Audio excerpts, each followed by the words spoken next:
আজকে সকালে ঘুম থেকে উঠে উঠানে দাঁড়াতেই নাকে ভেসে আসে কাঁঠাল পাকার মিষ্টি সুঘ্রাণ। খেয়াল করে দেখি পাশে আমাদের গাছে কাঁঠাল পেকেছে। তো সেই কাঁঠাল ভাইকে নিয়ে গিয়ে পেড়ে নিয়ে আসলাম। তো সবাইকে কাঁঠাল পাকা খাওয়ার দাওয়াত রইলো। আমাদের যশোরের এদিকে কাঁঠাল খাওয়ার একটা টেকনিক আছে, সেটা হলো লেবুর রস এবং লবণ দিয়ে মাখায়ে কাঁঠাল পাকা খাই। আপনারা এভাবে কি কাঁঠাল পাকা খেয়েছেন?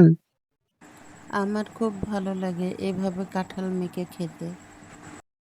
আপনারা চলে আসেন, দাওয়াত রইলো পাকা কাঁঠাল খাওয়ার।